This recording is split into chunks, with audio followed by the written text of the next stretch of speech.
Olha aí, pessoal, a situação econômica no Brasil tá daquele jeito que você sabe muito bem, não é? Um dos pontos mais cruciais para medir o quanto o mercado está desconfiado do futuro da economia brasileira, com razão, eu preciso dizer, é a questão dos juros futuros, aqueles contratos que são firmados olhando um horizonte maior de tempo e tudo mais. E esses contratos estão cada vez mais levando em consideração uma projeção maior para os juros no Brasil daqui a algum tempo, né? Mesmo tendo uma situação lá nos Estados Unidos menos atraente para investimentos nos últimos dias. Ainda assim, o Brasil tem levado pau nessa história, inclusive na questão do dólar, né? A desvalorização do real frente ao dólar tem sido considerável e isso, obviamente, como nos mostra essa coluna aqui do Estadão, reflete mais problemas internos do que questões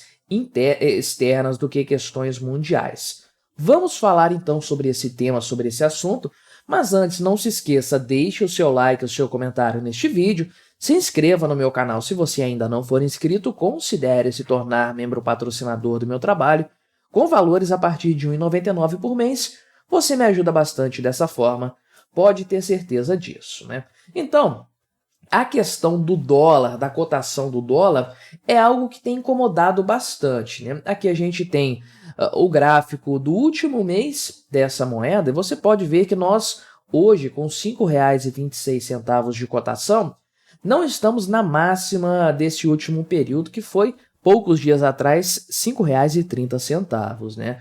Na verdade, foi na quarta-feira, dia 5, ontem, né? Tô gravando isso aqui no dia 6. Então, deu uma leve caída, uma leve corrigida nesse patamar, mas por conta de notícias lá nos Estados Unidos que não foram tão interessantes para o investidor gringo em relação à questão da economia norte-americana. Mas, de maneira geral, não é apenas o maior patamar nesse intervalo aqui de um mês, né? Se a gente considerar um intervalo de um ano, realmente, o dólar está nas suas máximas. Essa é a verdade.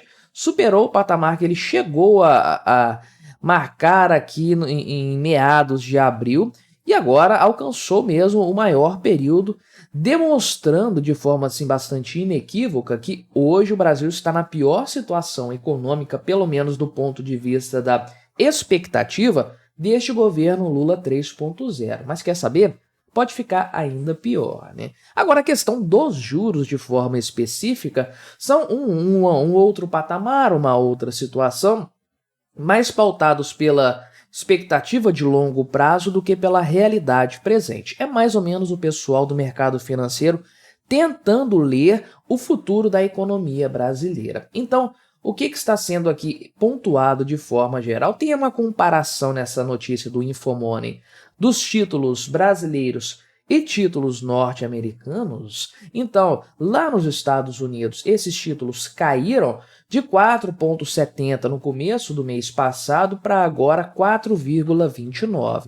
Perderam aí, portanto, 0,4 pontos percentuais nesse período.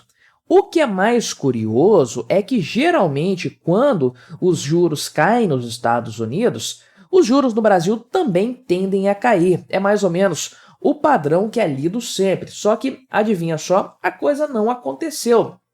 A economia norte-americana está descolada da economia brasileira nesse momento, porque há um fator aí no meio que não é um fator geopolítico, não é um fator de nível mundial. É algo local, é algo restrito ao Brasil e se chama governo Lula, é claro. Então, os valores aqui da dívida brasileira, né, os contratos aqui da dívida brasileira para 2031 subiram de 11,40% para 11,80%. Os mesmos 0,4 pontos percentuais que a dívida nos Estados Unidos caiu, os contratos futuros no Brasil recuperaram para cima. Então, veja que há um descolamento claro dessa história, né? Isso já vinha de uma alta até então, mas isso vinha também por conta de uma perspectiva de juros mais altos nos Estados Unidos. Só que, conforme eu mostrei aqui, o cenário se reverteu por lá. Ainda assim, aqui no Brasil, a expectativa é de juros mais altos lá no futuro. É uma situação que é estranha, de fato, e acaba mostrando que existe um problema nessa história. Portanto, né? Qual é o fator que leva a isso, a essa situação? Um cenário interno cheio de problemas, é claro, cheio de incertezas com esse desgoverno Lula aqui. Então, é o chamado ruído político que o pessoal coloca. Notícias mais recentes, por exemplo, aqui, trazem a questão da votação lá do Plano Mover, que é dos carros verdes lá e tudo mais, e também aquelas mudanças no PIS e COFINS que eu já comentei aqui no canal, inclusive. Então, todo mundo está vendo a tendência do governo Lula de arrecadar, querendo arrecadar cada vez mais. O pessoal está medindo as ressalvas do Congresso Nacional em embarcar nessa sanha arrecadatória e, de forma geral, essa coisa que fica puxando para lá e para cá, esse cabo de guerra aí, de aprova, não aprova as medidas, isso causa uma insegurança de forma geral, ninguém sabe para onde que as coisas vão caminhar no médio e no longo prazo, e principalmente ninguém sabe o que isso aí vai causar do ponto de vista fiscal, uma vez que o governo vai ter receitas frustradas muito provavelmente, mas parece não se importar com isso do ponto de vista dos gastos. Isso é algo que eu já falei em várias oportunidades aqui, pressiona a inflação, porque essa dívida extra que o governo vai inevitavelmente contrair precisa partir de impressão de dinheiro, não tem dinheiro no mercado suficiente para viabilizar essa gastança estatal. Isso vem por meio de aumento da base monetária e isso causa inflação. O que a inflação leva o Banco Central a fazer? Aumentar a taxa de juros para conter esse ímpeto inflacionário. Então, todo mundo já está medindo isso no mercado financeiro. Vamos ter mais gastos levarão a mais déficits, déficits serão cobertos por dinheiro impresso do nada, que vai causar inflação, que vai levar, por sua vez, o Banco Central a manter taxas de juros mais elevadas por mais tempo. Qual é o futuro do Brasil, da economia brasileira, portanto? Uma situação em que as taxas de juros estarão mais altas. Preciso precificar isso desde este momento.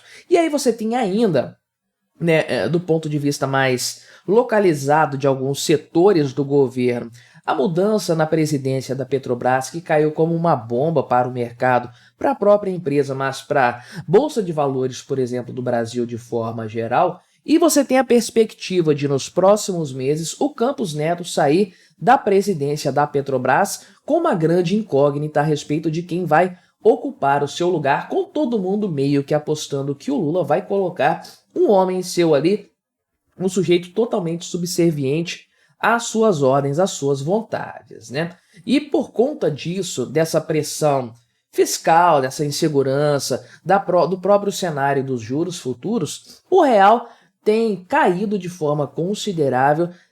O câmbio em relação ao dólar tem atingido as máximas históricas. Vamos passar em breve, ao que tudo indica aí, de fato. E isso demonstra de uma forma inequívoca que há algo muito errado na economia brasileira. E não tem como colocar essa alta considerável do dólar em fatores externos. O problema é interno, o problema é do Brasil, é do governo Lula e da péssima gestão que ele tem feito em matéria econômica neste país. Realmente algo vergonhoso, né? E, embora exista um patamar de alta do dólar em relação a algumas moedas, o Brasil já vem liderando o ranking negativo de desvalorização frente à moeda norte-americana. O real está se esfacelando a olhos vistos frente ao dólar por conta dessas interferências do governo Lula na economia brasileira. Então, essa mescla de cenários, dívida subindo, juros